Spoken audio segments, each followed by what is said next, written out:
హరే కృష్ణ భక్తులందరికీ ముందుగా గురు ప్రణామాలు.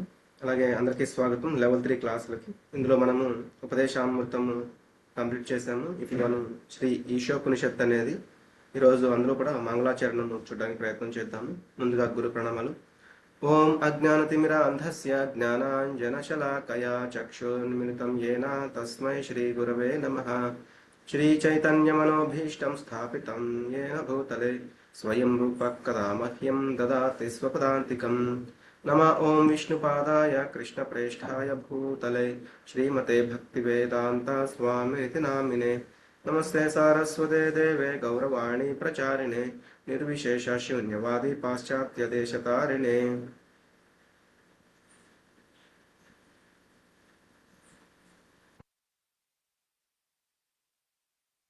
हे कृष्ण करुणा सिंधो दीनबंधो जगत्पते गोपेश गोपिका कांता राधा कांत नमोस्तुते.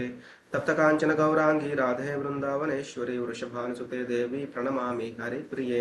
वाञ्छाकल्पतरुभ्यश्च कृपा सिंधुभ्य एव च पतितानां पावनेभ्यो वैष्णवेभ्यो नमो नमः. जय श्री कृष्ण चैतन्य प्रभु नित्यानंद श्री अद्वैत गदाधर श्रीवासादि गौर भक्त वृंद. हरे कृष्ण कृष्ण कृष्ण हरे हरे हरे राम राम राम हरे हरे.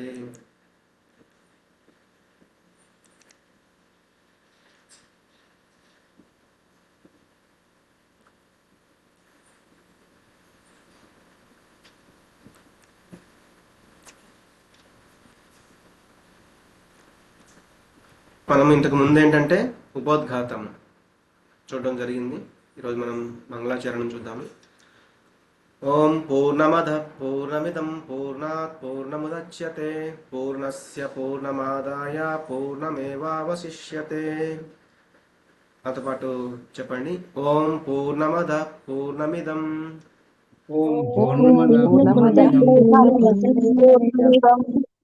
పూర్ణాత్ పూర్ణముదచ్యతే పూర్ణస్య పూర్ణమాదాయ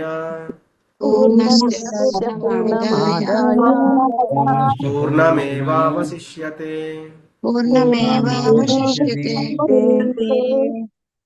ఒకసారి ఓం పూర్ణమద పూర్ణమిదం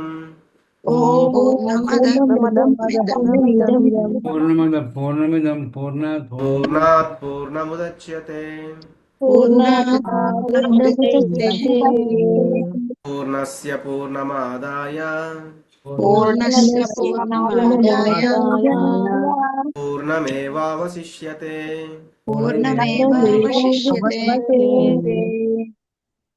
ఒకళ్ళిద్దరు హ్యాండ్ రైజ్ చేయండి, ఇందాక చెప్పిన వాళ్ళు కాకుండా.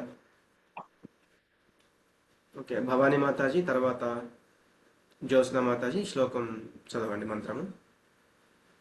హరే కృష్ణ ప్రభుజీ. ఓం పూర్ణమద పూర్ణమిదం పూర్ణాత్ పూర్ణముదచ్యతే పూర్ణస్య పూర్ణమాదాయ పూర్ణమేవావశిష్యతే. హరే కృష్ణ ప్రభుజీ. హరే కృష్ణ ప్రభుజీ. ఓం పూర్ణమద పూర్ణమిదం పూర్ణాత్ పూర్ణముదచ్యతే పూర్ణస్య పూర్ణమాదాయ పూర్ణమేవావశిష్యతే. ధన్యవాదాలు. హరే కృష్ణ. శైలజ మాతాజీ మీనింగ్ చదవండి. హరే కృష్ణ ప్రభుజీ. ఓం ఓం పరిపూర్ణమైన సర్వము, పూర్ణం సర్వ సంపూర్ణమైనది,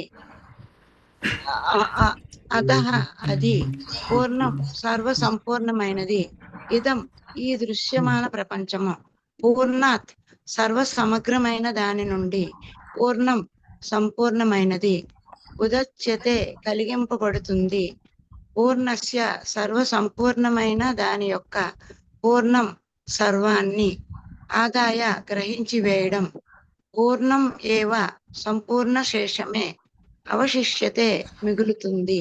హరే కృష్ణ ప్రభుజీ. హరే కృష్ణ. స్వప్న మాతాజీ అనువాదం చదవండి. హరే కృష్ణ ప్రభుజీ. ప్రణామాలు ప్రభుజీ. దేవాది దేవుడు సమగ్రుడు సంపూర్ణుడు అయి ఉన్నాడు. అతడు సర్వ సంపూర్ణుడు అవటం చేత అతని నుండి ఉద్భవించిన ఈ దృశ్యమాన ప్రపంచం మొదలైనవన్నీ సర్వ సంపూర్ణాలై ఉన్నాయి. సంపూర్ణం నుండి కలిగించబడింది ఏదైనా అనంత తాను సమగ్రమై ఉంటుంది. తనంత తాను సమగ్రమై ఉంటుంది. అతడు సర్వ సంపూర్ణుడవటం చేత అతని నుండి అనేక సంపూర్ణాంశములు ఉద్భవించిన అతడు సర్వ సంపూర్ణుడుగానే ఉంటాడు. హరే కృష్ణ ధన్యవాదాలు. ప్రభుజీ. హరే కృష్ణ. హరే కృష్ణ. ఓం పూర్ణమద పూర్ణమిదం పూర్ణాత్ పూర్ణముదచ్యతే పూర్ణస్య పూర్ణమాదాయ పూర్ణం ఏవావ అవశిష్యతే. ఇక్కడ అవశిష్యతే అంటే దేవాదేవుడు ఎవరు? శ్రీకృష్ణ భగవానుడు సమగ్రుడు, అలాగే సంపూర్ణుడు అయి ఉన్నాడు. అతడు సర్వ సంపూర్ణుడు అవడం వల్ల అతని నుండి ఉద్భవించిన ఈ దృశ్యమాన ప్రపంచం అంటే ఈ భౌతిక ప్రపంచం ఏదైతే ఉందో ఇటువంటివన్నీ కూడా సర్వ సంపూర్ణాలై ఉన్నాయి. సంపూర్ణం నుండి కలిగించబడింది ఏదైనా తనంత తాను సమగ్రమై ఉంటుంది.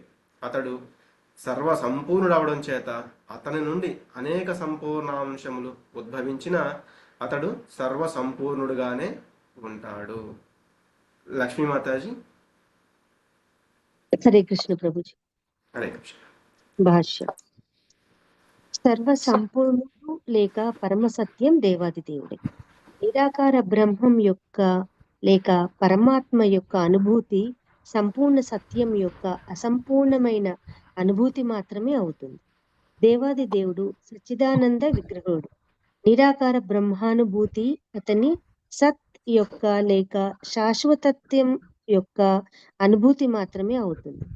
పరమాత్మ అనుభూతి అతని సత్ చిత్ అంశంల యొక్క అంటే శాశ్వతత్వ జ్ఞానముల యొక్క అనుభూతి మాత్రమే అవుతుంది. దేవత దేవుని యొక్క అనుభూతి సచ్చిదానందమూలనే దివ్యాంశాలన్నిటి యొక్క సంపూర్ణ అనుభూతి అవుతుంది. పరమపురుషుని అనుభూతి పొందినవాడే అన్ని అంశాల సంపూర్ణ రూపాన్ని అంటే విగ్రహాన్ని అనుభవిస్తుంది. ఈ విధంగా సర్వ సంపూర్ణ తత్వం రూపరహితం కాదు. అతడు రూపరహితుడైతే లేక తన సృష్టి కంటే ఏ విధంగానైనా తక్కువ అయితే అతడు సంపూర్ణ కాలేడు. సర్వ సంపూర్ణ తత్వం మన అనుభవంలో కల దానిని అనుభవానికి అతీతమైన దాన్ని రెండింటిని కలిగి ఉండాలి. అలా కాకపోతే అతడు సంపూర్ణుడు కాలేడు. ధన్యవాదాలు. హరే కృష్ణ. హరే కృష్ణ. ఇక్కడ మనం మంత్రంలో చూస్తే ఓం, మనం భగవద్గీతలో కూడా చూస్తాం అన్నమాట. ఓం అంటే ఆ ప్రణవము ఏదైతే ఉందో ఆ శబ్దాన్ని నేనే అని చెప్పారు. అట్లాగే మనకి 7వ అధ్యాయంలో చెప్తారు, 17వ అధ్యాయంలో వస్తుంది. అక్కడికి 10వ అధ్యాయంలో ఆయన విభూతులు చెప్పేటప్పుడు కూడా గిరాం అస్మియేకం అక్షరం, ఆ ఓంకారమే అనమాట. ఆ గిరాం అస్మియేకం అక్షరం, ఆ అక్షరం ఏదైతే ఉందో ఆ ఓం అనేది కూడా ఆ నేనే అని అక్కడ భగవంతుడు చెప్పడం జరిగింది. అంటే ఆ ఓం అనే అందులోనే ఏంటి మొత్తం కూడా ఇమిడి ఉంటుందన్నమాట. అనగా ఆ సంపూర్ణుడుగా శ్రీకృష్ణ భగవానుడు ఉన్నాడు అని మనకి భగవద్గీతలో తెలుసుకున్నాం. ఆ ప్రణవముగా ఉన్నాడు అనేది. అట్లాగే దివ్య ధ్వనులలో ఓంకారాన్ని నేనే అని ఆయన అక్కడ చెప్పడం జరిగింది. మరి ఆ సంపూర్ణుడికి మనం ప్రార్థన చేసుకుని ఏదైనా మనం కూడా కొన్ని కార్యక్రమాలు చేసేటప్పుడు ఓం అనే ఆ అక్షరంతోటే మొదలు పెడుతూ ఉంటాము ఏం చేసినా కూడా. అట్లాగే ఏదైనా దేవీ దేవతల యొక్క పూజలు మొదలు పెట్టేటప్పుడు కూడా ఓం కేశవాయ నమః అనే మనం స్టార్ట్ చేస్తాము. అక్కడ కూడా భగవంతుడిని మనం ప్రార్థించిన తర్వాతే ఏ కార్యక్రమం అయినా కూడా మొదలు పెడుతూ ఉంటాం అన్నమాట. అందుకే మనం చూస్తే సర్వదేవ నమస్కృత్యం కేశవం ప్రతిగచ్చతి అంటారు. అందుకే అంటే మనం ఏం చేసినా కూడా అది భగవంతుడికే చేరుతూ ఉంటుంది. కానీ మనం దాన్ని సరైన రీతిలో చేయడానికి ప్రయత్నం చేయాలి. ఇంకా ఇక్కడ ముఖ్యంగా మనం భాష్యంలో గనక చూస్తే సర్వ సంపూర్ణుడు లేక పరమసత్యం ఎవరు అంటే దేవాది దేవుడే. అంటే ఇంకా అల్టిమేట్ ఎవరు అంటే భగవంతుడే అనమాట. కానీ కొంతమంది ఏంటి నిరాకార బ్రహ్మం యొక్క లేకపోతే పరమాత్మ యొక్క అనుభూతి వాటి గురించి చెప్తూ ఉంటారు. అందుకే శ్రీమద్ భాగవతంలో మనం చూస్తే వదంతి తత్వవిద యత్తత్వం యజ్ఞానం అద్వయం బ్రహ్మేతి పరమాత్మేతి భగవానితి శబ్దతే అంటారనమాట. వదంతి తత్తత్వవిద అంటే ఎవరైతే తెలుసుకుంటున్నారో తెలుసుకునే ఎవరైతే వాళ్ళు ఎరిగిన వాళ్ళు ఉన్నారో తత్వ విధులు, యజ్ఞానం అద్వయం అంటే వాళ్ళు తెలుసుకుంటున్నారు ఏంటి బ్రహ్మేతి పరమాత్మేతి భగవానితి శబ్ద్యతే. ఇక్కడ అదే మనకు చెప్తున్నారు, నిరాకారం బ్రహ్మము లేక పరమాత్మ రూపం అన్నమాట. ఆ యొక్క బ్రహ్మేతి, నిరాకార బ్రహ్మము, పరమాత్మ రూపము, ఇట్లా ఈ 3 స్టేజ్లు. నెక్స్ట్ది భగవానుడు సాకార రూపము. ఈ 3 స్టేజ్లు అనేవి ఉంటాయి. ఇక్కడ మనం బ్రహ్మం అర్థం చేసుకున్నాము అంటే వాళ్ళు ఏంటంటే సంపూర్ణంగా భగవంతుణ్ణి అర్థం చేసుకోలేదు. సరే, పరమాత్మని అర్థం చేసుకున్నాము, కానీ అప్పటికి కూడా ఏంటి, భగవంతుణ్ణి పరిపూర్ణంగా అర్థం చేసుకున్నట్లు కాదు. ఎవరైతే తెలుసుకుంటారో మిగతావన్నీ కూడా తెలుసుకున్నట్లు. ఎవరిని? మనం భగవంతుణ్ణి దేవాది దేవుడిగా ఎప్పుడైతే మనం తెలుసుకుంటామో అప్పుడు మనం పూర్తిగా తెలుసుకున్నట్లు అనమాట. అందుకే మొదటి రెండింటికి మరి మూడో దానికి, అంటే మొదటి రెండు అంటే ఏంటి, బ్రహ్మేతి పరమాత్మేతి, మూడవది ఏంటి, భగవానితి. మరి ఈ యొక్క భేదం ఏంటి? బ్రహ్మం అనేది భగవంతుని యొక్క శక్తి అనమాట, అలాగే పరమాత్మ అనేది భగవంతుని యొక్క విస్తరణ అనమాట. ఇది తెలుసుకోవాలి. ఈ రెండు కూడా ఎవరి నుండి వస్తున్నాయి? భగవంతుడి నుండి వస్తున్నాయి. ఎందుకంటే భగవంతుడు ఒక వ్యక్తి, అంతేగాని నిరాకారం కాదు. అంటే ఆయన ఏదో ఆకారం లేకుండా ఒక లైట్ లాగా కాదనమాట. కాబట్టి మనం భగవంతుని అర్థం చేసుకుంటేనే అప్పుడు మనం మొత్తం అర్థం చేసుకున్నట్లు, అంటే శక్తిని తెలుసుకున్నట్లు, విస్తారాలని తెలుసుకున్నట్లు. కాబట్టి మనం శక్తిమంతుడు ఎవరో కూడా తెలుసుకోవాలి. శక్తిని తెలుసుకున్నా కానీ శక్తిమంతుడు ఎవరో కూడా తెలుసుకోవాలన్నమాట. సపోజ్ మనం ఇప్పుడు భౌతికంగా చూడాలి అనుకుంటే, ఇప్పుడు చాలా అంటే ఏదన్నా ఒక ప్రోడక్ట్ ఉందనుకోండి, ఒక కంపెనీ నుంచి ఒక ప్రోడక్ట్ అనేది రిలీజ్ అయ్యింది. సపోజ్ ఒక సోనీ టీవీ, దాన్ని చూస్తాము. ఆ ప్రోడక్ట్ అనేది చూస్తే యజమాని ఎవరు కొంతమందికి తెలిసిపోతుంది. లేకపోతే టాటా ఉంది, టాటా కార్లు ఉంటాయి, టాటా స్టీల్ ఉంటుంది, లేకపోతే టాటా ఉప్పు ఉంటుంది. ఇవన్నీ కూడా ఏవైతే ఆ ప్రొడక్ట్స్ అనేవి అవి ఏవైతే ఉన్నాయో అవి ఆ యజమాని నుంచి వచ్చిన ప్రొడక్ట్స్ అనమాట. అలాగే ఆయన దగ్గర కొంతమంది చేసేవాళ్ళు ఉంటారు. వాళ్ళందరూ ఎవరు? ఆయన యొక్క విస్తరణ అనమాట. అంటే ఆయన చెప్పింది చేస్తూ ఉండేవాళ్ళు. కానీ మనం ఎవరిని తెలుసుకుంటాము అంటే ఈ రెండు తెలుసుకున్నంత మాత్రం మనం ఆ మూడో అంటే మెయిన్ పర్సన్ ఎవరైతే ఉన్నారో ఆయన తెలుసుకున్నట్టు కాదు. అదే మెయిన్ పర్సన్ మనం తెలుసుకుని మొత్తం మనం ఆయనతో మాట్లాడామనుకోండి, ఈ ప్రొడక్ట్స్ గురించి వీటంతటి గురించి కూడా మనకి తెలిసిపోతుంది అనమాట. అంటే ఇది ఒక జస్ట్ మామూలు ఎగ్జాంపుల్, అట్లా కొంత అర్థం చేసుకోవడానికని చూడొచ్చు. అందుకే మనకి సూర్యబింబము, సూర్యరశ్మి, సూర్య భగవానుడు అంటే వివస్వానుడు అనే సూర్యుడు గురించి చెప్తాం కదా. అంటే సూర్యుడు వచ్చి మన ఇంట్లో అంటే వెలుగు వచ్చింది అంటే మనం ఏమంటాం? సూర్యుడు వచ్చాడు అంటాము. అంటే అక్కడ ఇంకా నిజంగా సూర్యుడు రాలేదు, ఆయన ఇంకా ఉదయిస్తున్నాడు అనమాట. కానీ నిరాకారవాదుల ప్రకారం చూస్తే ఇప్పుడు ఎప్పుడైతే సూర్యుడు అస్తమించాడో ఇంకా సూర్యుడు లేడని కాదు, సూర్యుడు ఉన్నాడు, కాబట్టి మనకు కనిపించట్లేదు. అంటే ఆయన వేరే చోట ఉన్నాడు, అది మనకి కనిపించట్లేదు అనమాట. అలా అర్థం చేసుకోవాలి. అంటే నిరాకారము అలాగే మాయావాతత్వం ఏదైతే ఉందో అది ఇక్కడ పూర్తిగా నిరసించబడింది అనమాట. అంటే ఇక్కడ సర్వసంపూర్ణుడు అని చెప్తున్నారు. సర్వసంపూర్ణుడు అంటే ఒక వస్తువుని మనం ఇక్కడ సంపూర్ణుడు అని చెప్పలేము. ఒక వస్తువు అంటే దాన్ని మనం వేరే విధంగా పిలుస్తాం అనమాట, శక్తి అని అట్లా పిలవచ్చు. కానీ ఇక్కడ సర్వసంపూర్ణుడు అని ఇక్కడ క్లియర్ కట్గా చెప్తున్నారు. అలాగే ఇక్కడ మనం చూస్తే పూర్ణము అంటే అవన్నీ కూడా సర్వసంపూర్ణమైనది, ఆయన నుంచి వచ్చేవి కూడా సంపూర్ణమైనవి. ఏదైతే ఉద్భవిస్తుందో అవన్నీ కూడా సంపూర్ణమైనవే. కానీ ఇన్ని ఉద్భవించినా కూడా మళ్ళీ ఆయన ఏం చెప్తున్నారు? ఆయన అప్పటికి కూడా ఇంకా సంపూర్ణంగానే మిగిలి ఉంటాడు అక్కడ. అంతేగాని ఆయన నుంచి ఇప్పుడు సపోజ్ మనం 10లో నుంచి 9 తీసేస్తే 1 మిగులుతుంది. కానీ అక్కడ 10లో నుంచి 9 విస్తారాలు, లేకపోతే 10లో నుంచి 9 బ్రహ్మాండాలు, అంటే భగవంతుడి నుంచి కొన్ని బ్రహ్మాండాలు ఎన్నో చేసినా కూడా ఇంకా అక్కడ ఆయన అలాగే ఉంటాడు. అలా మళ్ళీ సంపూర్ణంగానే ఉంటాడు, ఏదో తగ్గిపోయినట్టు కాదనమాట. అంటే భగవంతుడు ఏంటంటే యూనివర్స్ అనమాట. అంటే ఆయన సర్వము కూడా కలిగి ఉంటాడు. ఒకవేళ ఎవరైనా భగవంతుడు సంపూర్ణుడు కాకపోయి ఉండొచ్చు అని అనుకుంటే వాళ్ళు అర్థం చేసుకోవాల్సింది ఏంటి? అది కరెక్ట్ కాదు. అలాగే ఇక్కడ ఇంకేం చెప్తున్నారు? భగవంతుడు రూపరహితుడు అనుకునే వాళ్ళు తెలుసుకోవాలి. ఆయన సృష్టించిన ప్రకృతి కంటే తక్కువగా ఉంటే అప్పుడు ఆయన్ని సంపూర్ణంగా చెప్పేవాళ్ళు కాదు. ఇక్కడ అర్థమైందా? ఇప్పుడు సపోజ్ ఆయన నుంచి కొన్ని బ్రహ్మాండాలు వచ్చాయి, ఆయన యొక్క శ్వాస నుంచి స్వేద రంధ్రాల నుంచి ఈ బ్రహ్మాండాలన్నీ ఉద్భవిస్తున్నాయి అని మనం తెలుసుకున్నాము. మరి ఇన్ని వచ్చినాయి కదా, అప్పుడు ఆయన తరిగిపోతాడు అని అనుకునే వాళ్ళు చాలా మంది ఉంటారు.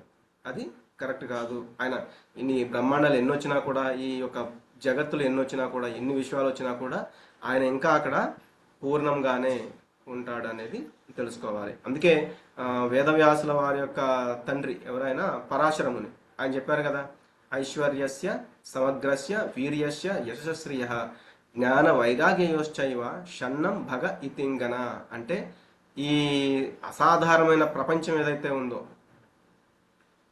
అంటే ఈ యొక్క ఇందులో అయినా సరే, ఏ లోకంలో అయినా సరే, ఎక్కడైనా సరే భగవంతుడికి 6 ఐశ్వర్యాలు అనేవి ఉంటాయి. ఏంటవి? ఎవరికైనా గుర్తున్నాయా? మనం భగవద్గీత అప్పుడు డిస్కస్ చేసుకున్నాం కదా. హరే కృష్ణ ప్రభుజీ. హరే కృష్ణ మాతాజీ. ఐశ్వర్యం, కీర్తి, సౌందర్యం, శక్తి, జ్ఞానం, వైరాగ్యం. జ్ఞానం, వైరాగ్యం. ఇవంటే ఏదంటే ఇప్పుడు మనం భౌతికంగా చూడొచ్చు. ఒక్కొక్కరికి ఏంటి, ధనం చాలా ఎక్కువ ఉండొచ్చు, కానీ మిగతా వాటిలో అది సంపూర్ణము కాదు. సరే, ఒక ధనం ఒకటి బాగా ఎక్కువ ఉంది అనుకుందాము, అంటే సంపూర్ణంగా ఉంది అనుకుందాము, మిగతా 5 ఎంతో కొంత తక్కువ ఉంటాయి అన్నమాట. లేదు ఒకరికి చాలా అందం ఉంది అనుకుందాము, మిగతా వాటిలో తక్కువ ఉంటుంది. కానీ ఇక్కడ పరాశర ముని ఏం చెప్తున్నారంటే షణ్ణం భగ ఇతింగన, ఈ 6 ఎవరికైతే ఉన్నారో వాళ్ళని చెప్పాలి భగవంతుడు అని. కాబట్టి ఇదం ఇక్కడ ఓం పూర్ణం ఇదం అని చెప్తున్నారు. అంటే ఈ అసాధారణమైన ప్రపంచం ఏదైతే ఉందో, అంటే భగవంతుడి నుంచి ప్రకటమయ్యే ఈ యొక్క దృశ్యమాన జగత్ అని చెప్తున్నారు కదా, అంటే ఈ భౌతిక జగత్తు, ఇది కూడా పూర్ణమై ఒప్పారుతున్నాయి, అంటే అవి వస్తూనే ఉన్నాయి. అంటే భగవంతుడు మాత్రమే సంపూర్ణుడు కాదు, భగవంతుడి చేత సృష్టించబడిన ప్రతి ఒక్కటి కూడా, ఆఖరికి ఈ ప్రకృతి, అలాగే జీవులు, మనం అందరం కూడా సంపూర్ణమే. అందుకే ఇక్కడ పూర్ణం ఉదచ్యతే అని చెప్తున్నారు. కాబట్టి భగవంతుడి నుంచి ఏదైనా వచ్చింది అంటే అది కూడా సంపూర్ణమే, ఏది కూడా అసంపూర్ణాలు కావు అని చెప్తున్నారు అనమాట. సపోజ్ మనం ఒక ఎగ్జాంపుల్ చూద్దాం. సపోజ్ ఇప్పుడు సముద్రపు నీరు అనేది ఉంది, మనకి నీటి కొరత అనేది ఉందనుకోండి.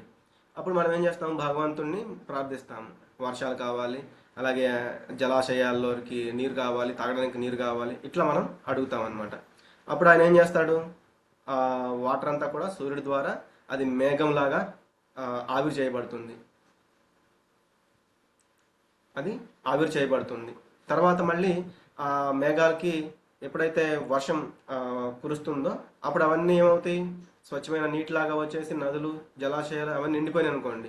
అంటే సముద్రం ఉన్నప్పుడు ఎలా ఉంది, ఉప్పుగా ఉంది. బయటకు వచ్చినప్పుడు మనకి ఏ విధంగా అయితే కావాలో ఆ విధంగా, అంటే తాగడానికి, అలాగే అంటే మనం ఎన్ని పనులు చేసుకోవడానికైనా ఆ నీరు అనేది ఉపయోగపడుతుంది అనమాట. మరి ఉప్పుగా ఉన్న నీరే రాలేదు కదా. అట్లా అంటే భగవంతుడు ఏం చేసినా కూడా సంపూర్ణంగానే ఉంది, కానీ మనం దాన్ని మనం ఎలా యూజ్ చేసుకుంటాము, దాన్ని ఎలా తీసుకుంటాము అనేది ఆధారపడి ఉంటుంది అనమాట.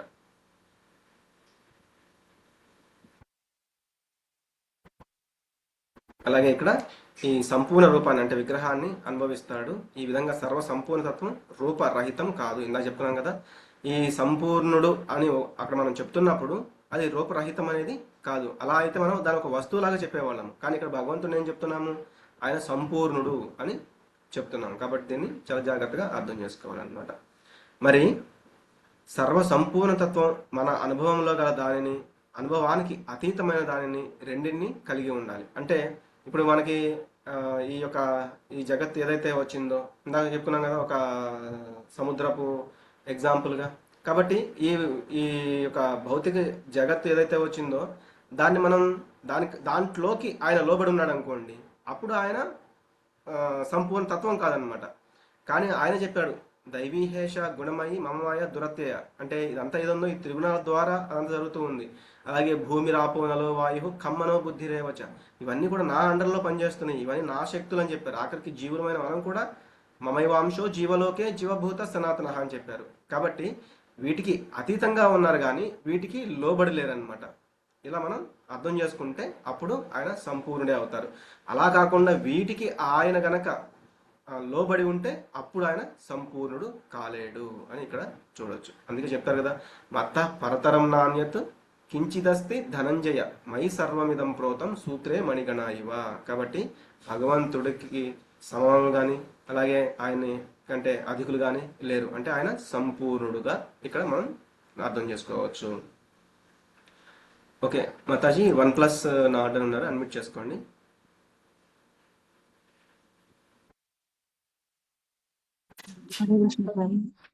హరే కృష్ణ మాతాజీ. చదవండి మాతాజీ. సర్వ సంపూర్ణుడైన దేవాది దేవునికి అనేక శక్తులున్నాయి. అవన్నీ అతనిలాగే సంపూర్ణములై ఉన్నాయి. ఈ విధంగా మనకు కనిపించే ఈ భౌతిక ప్రపంచం కూడా తనంత తాను సంపూర్ణమే. ఈ భౌతిక ప్రపంచానికి తాత్కాలిక వ్యక్తీకరణమైన 24 తత్వాలు ఈ విశ్వం యొక్క ఉనికిని, పోషణకు కావలసిన సర్వ వస్తువులను కలిగించే విధంగా ఉన్నాయి. ఈ విశ్వాన్ని పోషించడానికి అందులోని ఏ ఇతరంశాలు మరి ఏ బాహ్యమైన ప్రయత్నాలు అవసరం లేదు.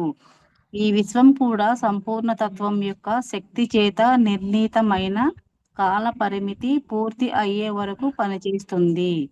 ఆ కాల పరిమితి పూర్తి అయినప్పుడు సంపూర్ణ తత్వం యొక్క సంపూర్ణమైన ఏర్పాటు చేత తాత్కాలిక ఆవిర్భావం ఉనికి గల ఈ విశ్వం లయం చెందుతుంది. ధన్యవాదాలు మాతాజీ. హరే కృష్ణ. హరే కృష్ణ ప్రభు. కాబట్టి సర్వసంపూర్ణుడైన దేవాది దేవుడికి అనేక శక్తులు ఉన్నాయి. అవన్నీ అతనిలాగే సంపూర్ణంలై ఉన్నాయి. మనం చూస్తే ఇప్పుడు బలరాముడు ఇట్లా అవతారాలు చాలా వస్తూ ఉన్నాయి. మరి అంటే వాళ్ళలో పూర్తి శక్తి అనేది ఉండదా అంటే ఉంటుంది. వాళ్ళు కూడా సంపూర్ణులే. ఇప్పుడు బలరాముడు చూస్తాము, అలాగే వైకుంఠ లోకాలు రామ, నృసింహ, వామన, కేశవ, అలాగే ఇట్లా మనం చాలా చూస్తామన్నమాట. వైకుంఠ లోకాల్లో చాలా లోకాలు అనేవి ఉంటాయి, వైకుంఠ లోకాలుగా చెప్పబడేవి. అక్కడ కూడా వాళ్ళు సంపూర్ణులుగానే ఉన్నారు. మరి ఇవన్నీ వచ్చిన తర్వాత కూడా భగవంతుడు మళ్ళీ సంపూర్ణుడుగానే ఉంటాడు అనమాట. అలాగే ఇక్కడ ఇంకేం చెప్తున్నారు, ఈ యొక్క భౌతిక ప్రపంచానికి తాత్కాలికమైన, అంటే తాత్కాలికమైన ఎందుకు అంటున్నారు, ఎందుకంటే ఇది ఎప్పటి వరకు ఉంటుంది, మహావిష్ణువు యొక్క శ్వాసకాలం వరకు ఉంటుంది. అలాగే మనం చూసాము బ్రహ్మదేవుని యొక్క ఒక రోజు, ఒక పగలు, కల్పము. తర్వాత ఏమవుతుంది, అవ్యక్తాత్ వ్యక్తాత్ సనాతన, అంటే అది వ్యక్తమవుతూ ఉంటుంది మళ్ళీ అవ్యక్తం అవుతూ ఉంటుందని. కాబట్టి ఏంటి, ఇది ఎప్పటి వరకు ఉంటుంది, ఒకటి బ్రహ్మదేవుని యొక్క పగలు కాగానే అవ్యక్తం అవుతుంది, మళ్ళీ పగలు అవగానే, అంటే పగలు రాత్రి అవగానే అవ్యక్తం అవుతుంది, మళ్ళీ ఉదయం కాగానే వ్యక్తం అవుతుంది అనమాట. కానీ మహాప్రళయం అంటే ఎప్పుడైతే యొక్క బ్రహ్మదేవునికి 100 సంవత్సరాలు పూర్తయ్యాయో అప్పుడు మహావిష్ణువు యొక్క స్వేదరంధ్రాల్లోకి ఇవన్నీ కూడా అవ్యక్తంగా వెళ్ళిపోతాయి. అప్పటి వరకు ఉంటుంది కదా. మరి కొంతమంది ఏమంటారు, జగత్ మిథ్య అంటారు అనమాట, అంటే అసత్యం అంటారు.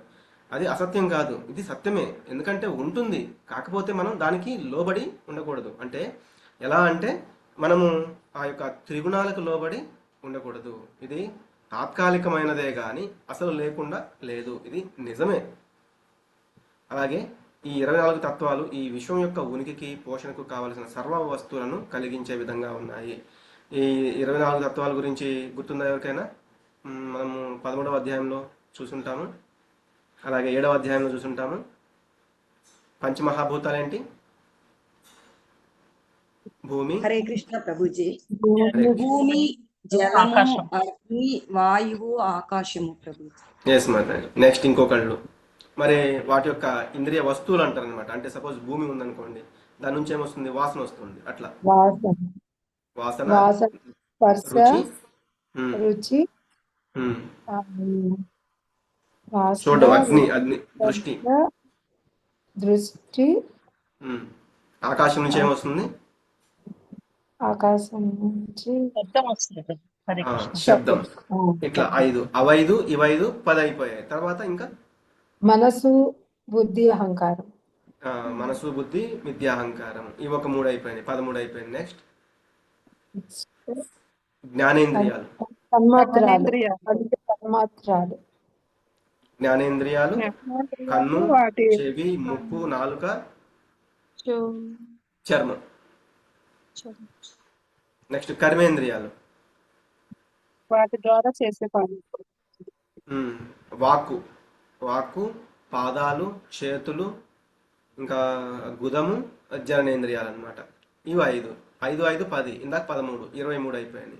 ఇంకొకటి ఉంటుంది, ఏంటది? మనస్సు. అవి 3 చెప్పేశారు. మనకి ఎక్కువగా డౌట్ వస్తూ ఉంటుంది అనమాట, ఇది ఏంటి అనేది. త్రిగుణములతో కలిసి ఉండే అవ్యక్త స్థితి, దాన్ని ఏమంటారు? ప్రధానము, లేకపోతే మహత్తత్వము. ఇలా చెప్తూ విన్నారా మీరు? మహత్తత్వం. ఇట్లా 23 + 1, 24 అనమాట. ఈ 24 తత్వాలు విశ్వాన్ని నడిపిస్తున్నాయి. ఇవి కాకుండా ఇంకా ఏదైనా అవసరం ఉండవచ్చు అని చాలామంది అనుకోవచ్చు అనమాట. ఈ 24 కాకుండా మనకి ఇంకా ఏది అవసరం లేదు. ఇది భగవంతుడి ద్వారా ప్రకృతికి ఇవ్వబడిన, అలాగే ప్రకృతి ద్వారా జీవుడికి కావలసిన అవసరాలను చూడడానికి మనకి ఇవ్వబడింది. ఇది కాకుండా ఇంకా ఏమీ కూడా మనకి అవసరం లేదు అని చెప్తున్నారు. కాబట్టి ఈ విశ్వాన్ని పోషించడానికి అందులోని ఏ ఇతర అంశాలు మరి ఏ బాహ్యమైన ప్రయత్నాలు అవసరం లేదు. కాబట్టి ఈ విశ్వం కూడా సంపూర్ణ తత్వం యొక్క శక్తి చేత నిర్ణీతమైన కాలం పరిమితి పూర్తయ్యే వరకు పనిచేస్తూనే ఉంటుంది. తర్వాత అది లయం అవుతుంది అనమాట. Okay, next Nagaratna Mataji. హరే కృష్ణ. నాగరత్న మాతాజీ. హరే కృష్ణ ప్రభుజీ. ప్రణామాలు ప్రభుజీ. హరే కృష్ణ. సంపూర్ణ అంశములైన జీవులకు సర్వ సంపూర్ణ తత్వాన్ని సాక్షాత్కరింప చేసుకోవడానికి కావలసిన సౌకర్యాలన్నీ కల్పించబడ్డాయి. సర్వ సంపూర్ణ తత్వం యొక్క అసంపూర్ణమైన జ్ఞానం చేతనే అసంపూర్ణ రూపాలన్నీ అనుభూతమవుతున్నాయి. మానవ రూపం జీవుని యొక్క చైతన్యానికి సంపూర్ణ వ్యక్తీకరణం. అది జనన మరణ రూప చక్రంలో 84 లక్షల జీవజాతుల రూపాల ద్వారా పరిణామం చెంది చివరకు సిద్ధిస్తుంది. జీవుడు సంపూర్ణమైన చైతన్య సంపన్నమైన మానవ జీవితంలోని తన సంపూర్ణ తత్వంలో సర్వ సంపూర్ణత్వాన్ని అనుభవించలేకపోతే సర్వ సంపూర్ణత్వ అనుభూతిని పొందే అవకాశాన్ని కోల్పోయి ప్రకృతి శాసనం చేత తిరిగి జనన మరణ రూప చక్రంలోకి నెట్టివేయబడతాడు. మన పోషణకు ధన్యవాదాలు మాతాజీ. హరే కృష్ణ. ధన్యవాదాలు ప్రభుజీ. హరే కృష్ణ. హరే కృష్ణ.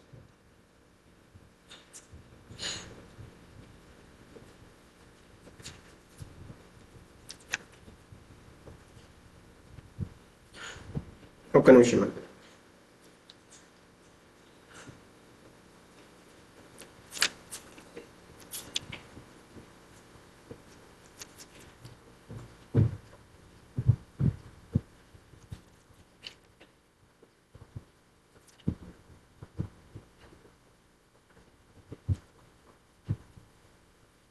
ఇక్కడ మనిషి జన్మ అనేది ఏంటంటే ఎన్నో జన్మల తర్వాత, అందుకే 84 లక్షల జీవజాతుల రూపాల ద్వారా పరిణామం చెంది చివరికి సిద్ధిస్తుంది అని చెప్తున్నారు. మనకి ఈ దేహంలో నియమం ఏంటి అంటే 6 రకాల మార్పులు అనేవి జరుగుతూ ఉంటాయి. పుట్టడము, అలాగే కొంతకాలం నిలిచి ఉండడం, తర్వాత మనం డిస్కస్ చేసాం భగవద్గీత పునరుత్పత్తి, తర్వాత క్షీణించడం. ఫస్ట్ ఏమో పుట్టడము, తర్వాత పెరగడము, తర్వాత కొంతకాలం నిలిచి ఉండడం, తర్వాత పునరుత్పత్తి, తర్వాత క్షీణించడం, ముసలితనం కొంత నశిస్తుంది, తర్వాత ఆ దేహం అనేది పూర్తిగా నశించిపోతుంది. అంటే ముసలితనం లాగా వస్తుంది, తర్వాత పూర్తిగా నశించిపోతుంది అనమాట. ఉదాహరణకి ఏంటంటే సపోజ్ ఒక పువ్వు తీసుకున్నాం అనుకోండి. పువ్వు మొదట్లో ఎలా ఉంటుంది? మొగ్గలాగా ఉంటుంది, తర్వాత వికసిస్తుంది, కొంతకాలం అలాగే ఉంటుంది, తర్వాత దాని నుంచి విత్తనాలు అనేవి వస్తాయి, ఆ విత్తనాలు చల్లితే మళ్ళీ మొక్కలు అనేవి వస్తాయి అన్నమాట. తర్వాత ఆ పువ్వు అనేది వాడిపోతుంది, తర్వాత ఎండిపోతుంది, తర్వాత పూర్తిగా రాలిపోతుంది. ఇది ప్రకృతి నియమం అన్నమాట. కానీ ఆధ్యాత్మిక ప్రపంచంలో ఇలా ఉండదు. ఒక పూర్ణం నుండి ఒక పూర్ణం తీసుకుంటే అది మళ్ళీ కూడా పూర్తిగానే, అంటే పూర్ణం లాగానే ఉంటుంది.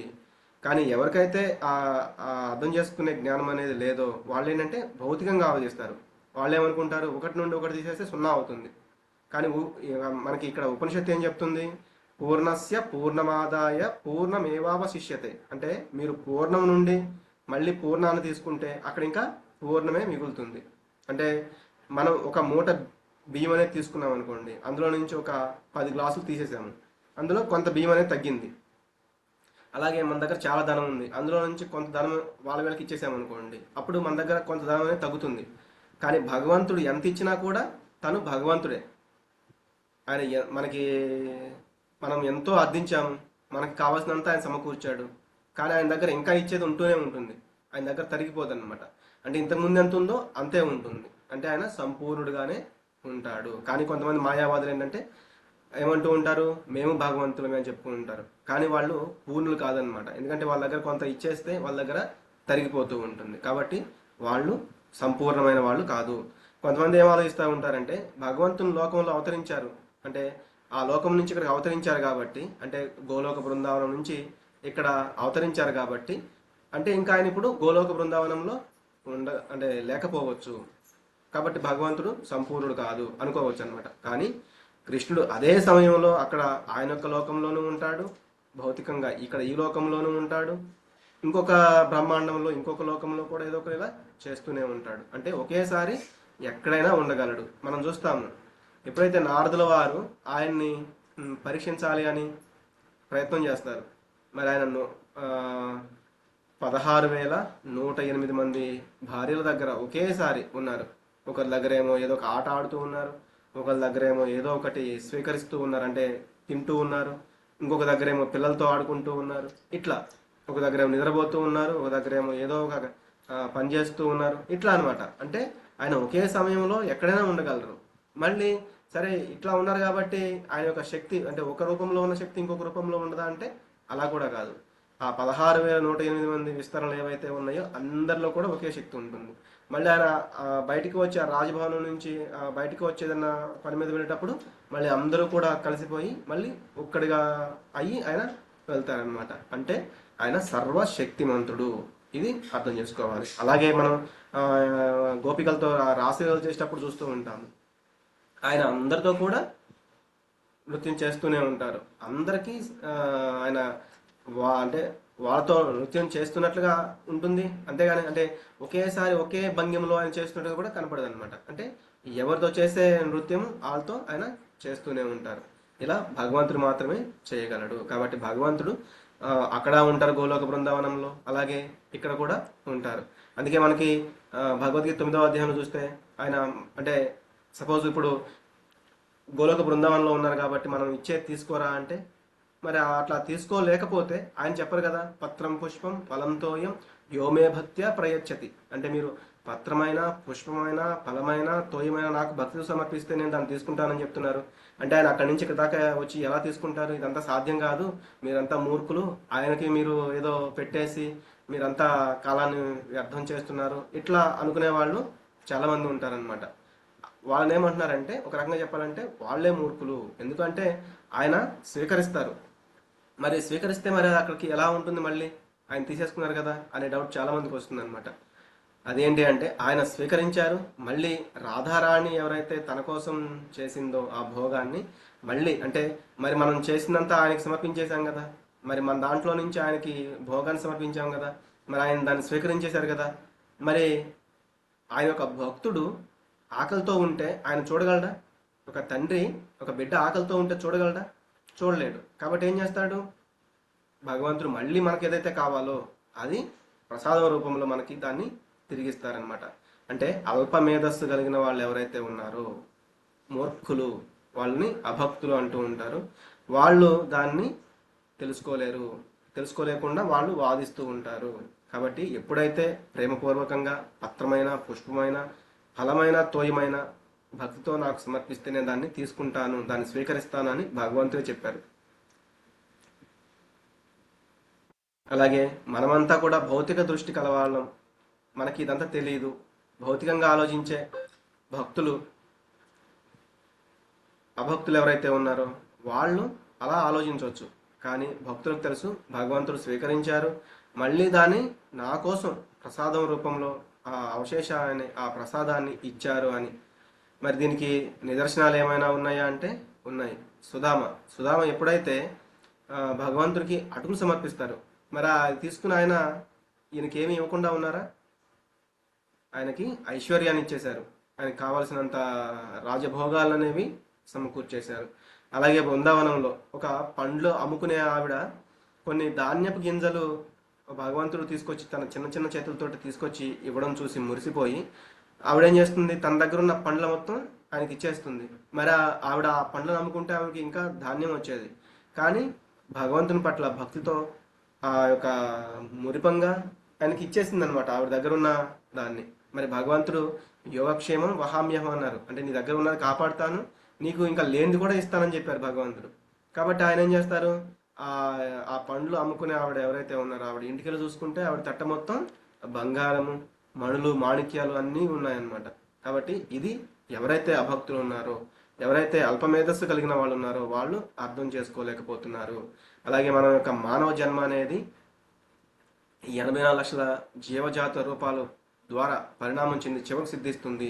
కాబట్టి ఈ సంపూర్ణ చైతన్యం ఈ మానవ జీవితంలోనే ఉంటుంది. కాబట్టి మనం ఆ సర్వసంపూర్ణత్వాన్ని అనుభవించలేకపోతే మళ్ళీ ఆ సర్వసంపూర్ణత్వ అనుభూతిని పొందే అవకాశాన్ని కోల్పోయి ఈ ప్రకృతి శాసనం ద్వారా తిరిగి ఇక్కడెక్కడే మనకు, అందుకే భగవద్గీతలో కూడా చెప్పారు కదా భగవంతుడు, దైవీహేష గుణమయీ మమ మాయా దురత్యయ మామేవయే ప్రపద్యంతే మాయామేతాం తరంతితే. అంటే దైవీహేష గుణమయి, ఈ యొక్క త్రిగుణాలతో ఉన్న ఈ దైవీ మాయ ఏదైతే ఉందో అది కూడా నా యొక్క శక్తే. మరి మీరు ఈ త్రిగుణాలతో చిక్కుపడిపోయి ఉన్నారనమాట.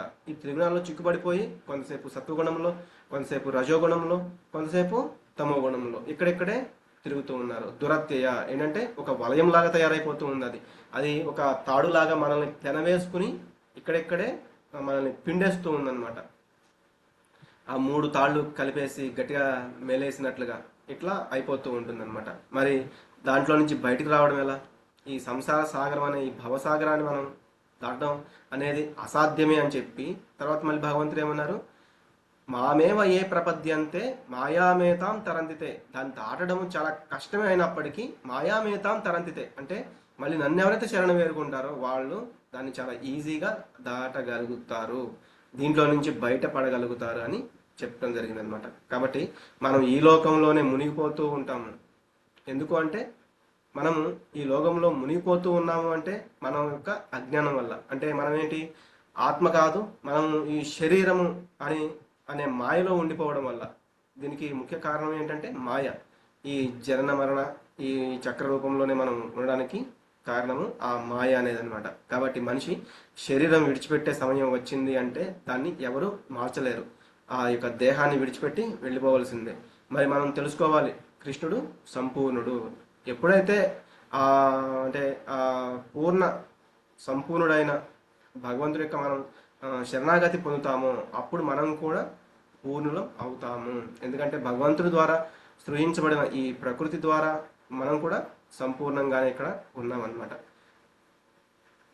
కాబట్టి ఇదంతా తెలుసుకున్న తర్వాత మనకి ఆ కోరికలు అనేవి తగ్గిపోతాయి, ఆ కోరికలు అనేవి ఉండవు. కాబట్టి అప్పుడు మనం ఈ జనన మరణ ఈ చక్రంలో నుంచి బయటపడగలుగుతాము అని ఇక్కడ చెప్తున్నాను అనమాట. అంటే మన తండ్రి ఒక కోటేశ్వరుడు అనుకోండి, అంటే మనం ధనం లేదు ఇదన్నీ ఆలోచిస్తూ ఉన్నాము. మరి మన తండ్రి ఒక పెద్ద కోటేశ్వరుడు అయితే ఇంకా మనకి అవసరమయ్యేది ఏది లేదు, అంతా ఆయనే చూసుకుంటారు. కాబట్టి మన తండ్రి దేవాదేవుడైన శ్రీకృష్ణ భగవానుడు, అతని ద్వారా మనం సృష్టించబడ్డాము. ప్రకృతి కూడా అతని ద్వారానే సృష్టించబడింది. కాబట్టి మనంలో ఏ లోపము లేదు. మనం మాయలో ఉండడం వల్ల మనం ఏమనుకుంటున్నాము, నాలో ఈ లోపం ఉంది, ఆ లోపం ఉంది ఇట్లా అనుకుంటున్నాము. కానీ ఎప్పుడైతే మనం వీటిలో నుంచి, ఈ త్రిగుణాలలో నుంచి, ఈ భౌతిక తత్వంలో నుంచి బయటికి వచ్చి ఆధ్యాత్మికంలోకి వెళ్తాము, అంటే నేను ఈ శరీరం కాదు ఆత్మ అని ఎప్పుడు తెలుసుకుంటాము, మమైవాంశో జీవలోకే జీవభూత సనాతన అని భగవంతుడు చెప్పాడు. కాబట్టి నేను భగవంతుని యొక్క అంశాన్ని ఎప్పుడు తెలుసుకుంటాము అప్పుడు మనం ఈ జనన మరణ చక్రంలో నుంచి బయటపడగలుగుతాము అని చెప్తున్నారనమాట. దానికి ముఖ్య కారణం ఏంటంటే మనకి ఆధ్యాత్మికమైన జ్ఞానం అనేది లేకపోవడం వల్లే ఇదంతా జరుగుతూ ఉంది అని మనం తెలుసుకోవాలి. ఓకే, లావణ్య కుమార్ ప్రభుజీ, హరే కృష్ణ.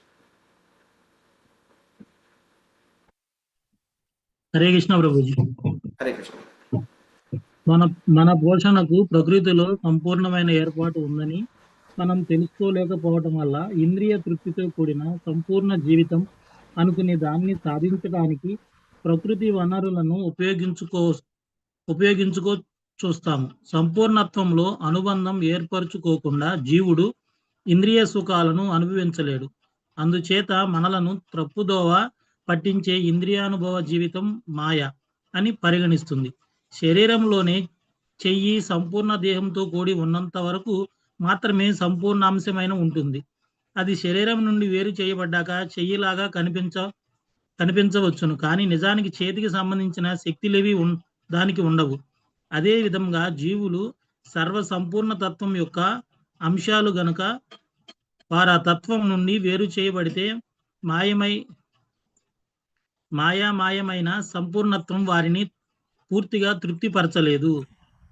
ధన్యవాదాలు ప్రభుజీ. హరే కృష్ణ. కాబట్టి మాయామయమైన సంపూర్ణత్వం వారిని పూర్తిగా తృప్తిపరచలేదు. కాబట్టి మనం చూసాం భగవద్గీతలో కూడా చెప్పారు భగవంత్, ఎవరైతే పూర్తిగా జ్ఞానం కలిగిన వాళ్ళు ఉన్నారు, ఆధ్యాత్మిక జ్ఞానం కలిగిన వాళ్ళు ఉన్నారు, వాళ్ళు తెలుసుకోగలుగుతున్నారు.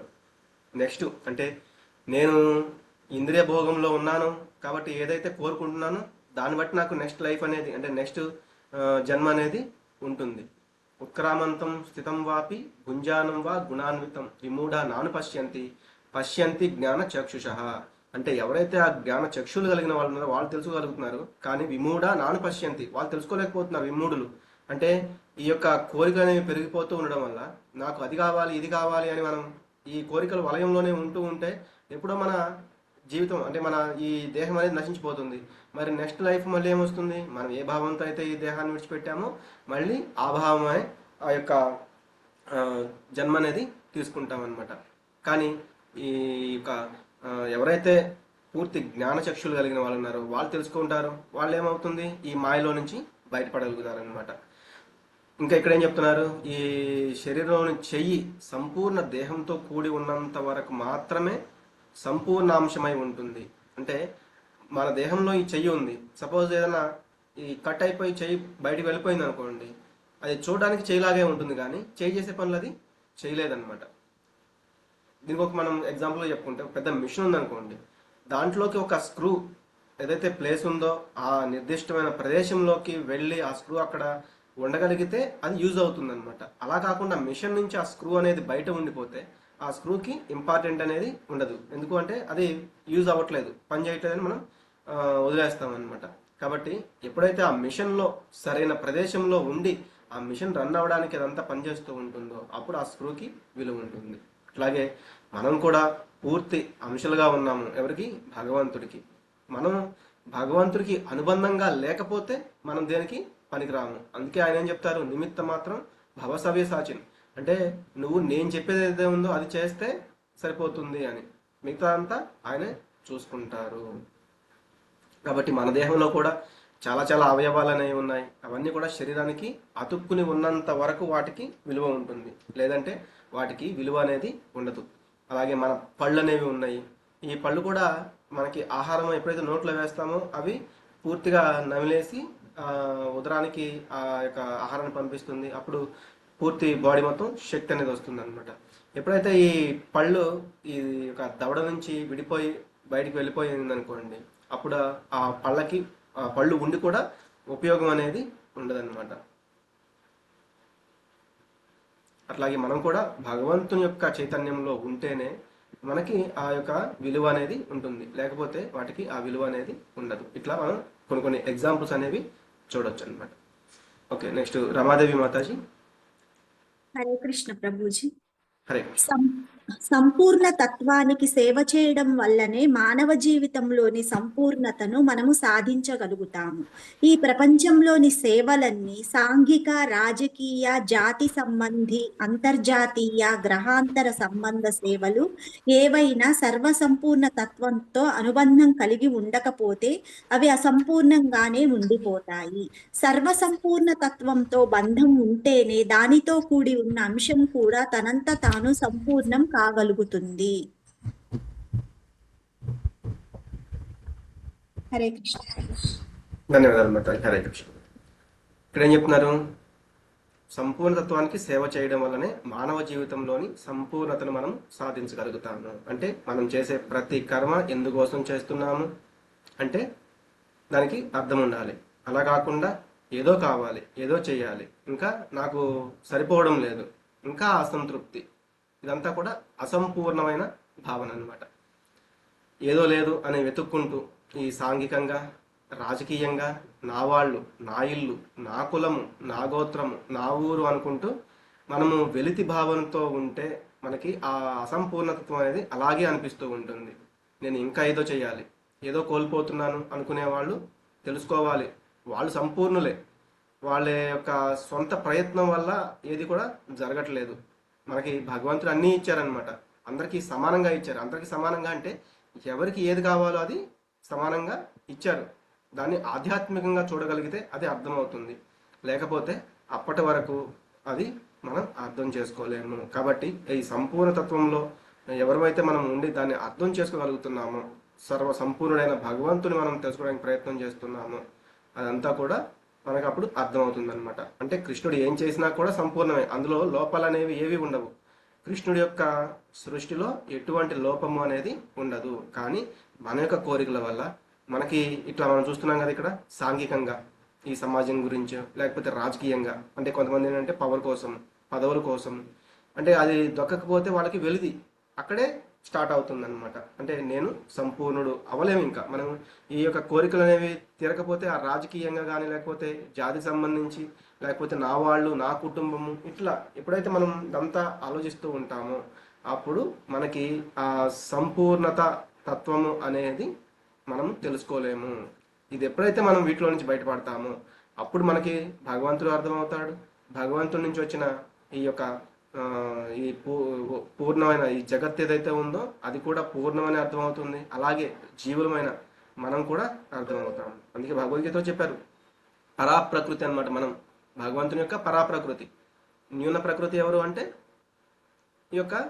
ఈ భూమి, జలము, అగ్ని, వాయువు, ఆకాశము, ఇట్లా పంచమహాభూతాలు, బుద్ధి, మనస్సు, అహంకారం, వీటిని న్యూన ప్రకృతి అని చెప్పడం చూశాను.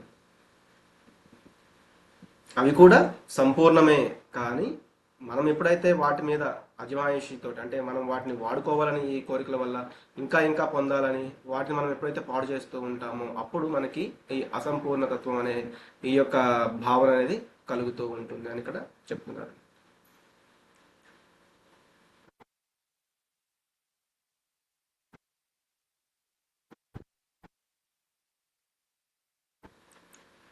ఓకే, హరే కృష్ణ. మనం ఇక్కడతో ఈరోజు విరామం తీసుకుందాము. రేపు మొదటి మంత్రం చూడడానికి ప్రయత్నం చేద్దాం. అందరూ రేపు మిస్ అవ్వకుండా అటెండ్ అవ్వడానికి ప్రయత్నం చేయండి. వాంఛాకల్పతరుభ్యశ్చ కృపా సింధుభ్య ఏవచ పతితానాం పావనేభ్యో వైష్ణవేభ్యో నమో నమః. अंतकोटि वैष्णव वृंद की जय। नमाचार्य श्री हरिदास ठाकुर की जय। भक्त पावन श्री प्रपात की जय। भगवत गीता भागवत ग्रंथार की जय। श्री श्री ईशोपनिषद की जय। हरे कृष्ण कृष्ण कृष्ण हरे हरे, हरे राम राम राम राम हरे हरे। हरे कृष्ण प्रभु जी, प्रणमाल।